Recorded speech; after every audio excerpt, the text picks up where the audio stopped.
Regresamos aquí a Fórmula Financiera y tenemos en la línea a Roberto Vélez, él es el director ejecutivo del CEI, el Centro Espinosa Iglesias.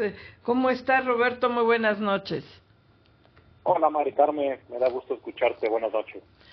Oye, ustedes hacen estudios económicos muy importantes, Roberto. Hay dos temas ahorita.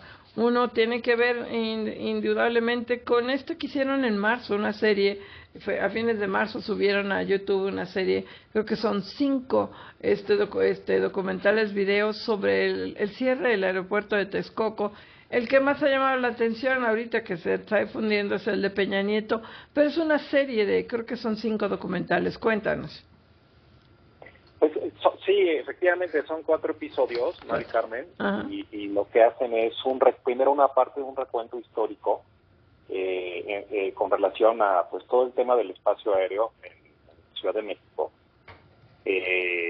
cómo ha venido esta discusión a lo largo de los años y a lo largo de los sexenios, y después ya entra en materia, como te podrás imaginar, en torno a la cancelación del proyecto de Texcoco, ¿no? Entonces, lo que se trabajó ahí pues fue una recuperación de testimonios de los distintos actores que participaron, y por eso pues uno de los actores pues era el presidente Peña Nieto, ¿no? Entonces ahí van a poder encontrar testimonio del presidente Peña Nieto, del presidente Fox, del presidente Calderón, y no una entrevista directa, pero sí, digamos, recuperando muchas de sus intervenciones a lo largo del proceso, pues el presidente López Obrador.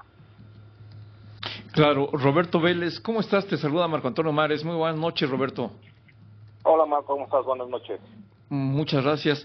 Buenas noches, Roberto. ¿Nos podrías tratar de hacer una breve síntesis de pues lo que podríamos darle a conocer a la audiencia de Fórmula Financiera de lo que se revela en este amplio trabajo que hicieron ustedes, de una historia que se ha considerado como la decisión más negativa que se haya tomado en los últimos años en términos económicos, por el costo que tuvo la cancelación y por el beneficio económico potencial que al mismo tiempo fue cancelado, que no se concretó, y el pago que se está realizando por un activo inexistente por su propia cancelación, Roberto. Sí, mira, yo creo que alguna cosa, entonces, Marco, decir es primero por qué lo hicimos, ¿no? Y una razón por la que lo hicimos es, y le pusimos el nombre de la decisión del presidente, porque no es la primera vez que hacemos un documental sobre decisiones de presidente. De hecho, si ustedes recordarán, existe un documental de hace ya algunos años en torno a la decisión del presidente sobre la expropiación bancaria, ¿no? Un tema financiero que acompañó y motivó en buena medida la fundación del CEI. Pero regresando a tu pregunta con relación a este nuevo documental dividido en 4 episodios, yo creo que una cosa valiosa del documental es que no solamente se detiene a explicar la decisión específica del presidente López Obrador apoyada en esta consulta que encargó para tomar la decisión, sino que hace, como le mencionaba Mari Carmen, este recuento de la discusión en torno al espacio aéreo de la Ciudad de México de muchos años atrás, ¿no? Desde prácticamente la fundación del actual aeropuerto de la Ciudad de México hasta nuestros días. ¿Qué es lo que se analiza ahí? Se analiza no únicamente el aspecto financiero, sino también el aspecto técnico del espacio aéreo, ¿no? Y también, por ejemplo, implicaciones de el hecho de haber tomado una decisión de no construir Texcoco, sino mantener en activo el actual aeropuerto de la ciudad junto con el AIFA, ¿no? Entonces ahí hay una discusión de la potencial saturación del espacio aéreo o no de la complementariedad de los dos aeropuertos, sino de la sustituibilidad entre los dos aeropuertos por el tema de uso de espacio aéreo.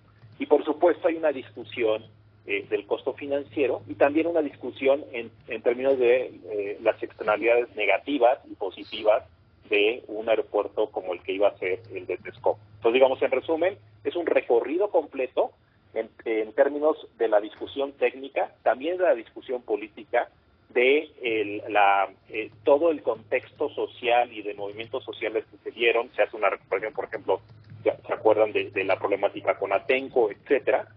De cómo, por ejemplo, el presidente Fox tomó la decisión de detener ese proyecto original. En fin, es un recuento completo que al final, pues no es que el SEI como tal establezca una determinación o una conclusión en torno a la decisión, sino que deja que los propios testimonios hablen. Y me parece que los testimonios lo que dicen es que ahí sí hubo un error. Fíjate que esto es interesante, cómo lo están planteando, Roberto. Te saluda José Yuste. Buenas noches, Roberto. Hola, José. Oye, noches, que son cuatro episodios, lo van narrando, van entrevistando a todo el mundo, pero pues claro que hubo un costo de valor, un costo que ustedes lo mencionan muy bien, muy claramente desde el principio, donde pues ya estaba construido más del 30%, el 31% creo, estaba financiado por su mayoría en 70% privado, tenía financiamiento de Afores, en fin, institucional, era interesante, estaba avanzado. Sí, al fin y al cabo sí hubo un costo, ¿no? Por supuesto que hubo un costo y no, yo no te diría que únicamente un costo financiero, o sea, sí hay un costo social original de toda esta discusión de dónde se coloca el aeropuerto y todas las implicaciones que tuvo eso. Hay un costo financiero, como tú bien mencionas, y hay un costo muy importante que es el costo de oportunidad. Claro. ¿No? Y hay una parte en uno de los episodios se hace el símil entre lo que es actualmente el aeropuerto en Turquía, ¿no?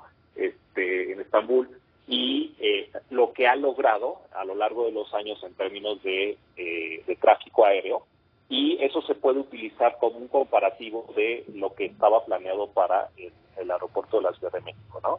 Entonces, ahí claramente te das cuenta de que sí hubo una pérdida importante que giró en torno a esta decisión.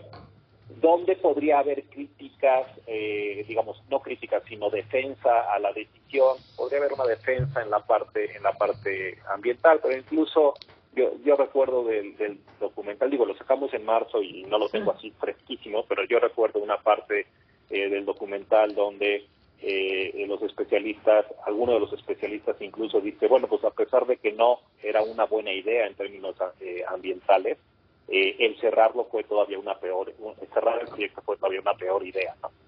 Dado lo que ya se había avanzado. Entonces, pues sí, si queremos resumir mi respuesta en 3 palabras, José, es costo de oportunidad, y ese está ahí muy claro. Claro. Pues sí, muy interesante. Oye, y la otra cosa, Roberto, es este análisis también que hacen sobre movilidad social.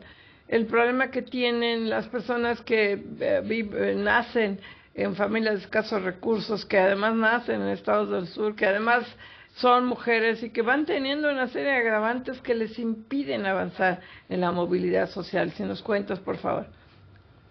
Sí, mira, bueno, pues regresando a este punto de cuando les hablaba de los orígenes del SEI y cuando se hizo este documental sobre la decisión del presidente, justamente el SEI, cuando se crea, hace un ejercicio de recuperación de memoria histórica de este hecho financiero, pero al mismo tiempo, es decir, hace 20 años, que fue cuando nos fundaron en el 2005, Julio Serrano Espinosa, nuestro actual presidente de Consejo Directivo, encargó una encuesta de movilidad social porque tenía una duda, una pregunta que quería contestar, que era si el origen es destino en un país como México, ¿no? Entonces, lo que pasó con esa encuesta fue que de proyecto se convirtió en un programa permanente, y a lo que nos comprometimos como centro fue a levantar esas encuestas cada 6 años. Entonces, cada 6 años intentamos contestar esta pregunta, y no únicamente la pregunta, sino una vez que tenemos la respuesta, pues explicar por qué es que sucede lo que ustedes se pueden imaginar, que es el hecho de que la gente, digamos que la movilidad social en México es muy baja, ¿no? Entonces, esta nueva edición de la encuesta, que se levantó en 2023, pues nos dice, nos confirma lo que hemos observado a lo largo de los levantamientos anteriores, que es justamente que esta movilidad social es muy baja. ¿En qué sentido? Si la medimos, se los planteo cómo lo medimos ahora. si ustedes piensan en 5 escalones en una escalera social, en el origen, y pensamos en la gente que nació y creció en el escalón más bajo, en el peldaño más bajo, ese 20% de población que creció en esa parte más baja de recursos económicos, a día de hoy 73% de ellas se encuentran en condición de pobreza por ingresos, ¿no? Sí, y esto, Roberto, déjame interrumpirte ahí rápidamente porque ya nada más nos queda un minutito y quisiera que nos dijeras, en este sexenio que terminó, que estaba destinado a abatir la pobreza, ¿varió en algo? Según los indicadores de ustedes. Nosotros hacemos una estimación de pobreza para poder calcular esto que les acabo de describir. Y pues la estimación confirma lo que hemos estado observando con otras fuentes, que es que la pobreza, digamos, la incidencia de pobreza bajó de 48 a 41%. Y eso, a pesar de eso, la persistencia intergeneracional de la pobreza sigue siendo muy alta. Es decir, 3 de cada 4 personas que nacen en la parte más baja de la escala social se mantienen en condición de pobreza por ingresos. Claro. ¿Eso qué implicación tiene? Que pues no basta con que estemos logrando decrementos en la incidencia de pobreza, que eso de por sí es muy importante. Oye, Roberto, nos va a quedar... tenemos que tomar en cuenta el origen. Claro. Gracias, Muchas gracias, Roberto Vélez. Muchas gracias, Roberto. Gracias, Roberto. Que esté muy bien. Nos vemos, buenas noches. Vamos a un corte comercial.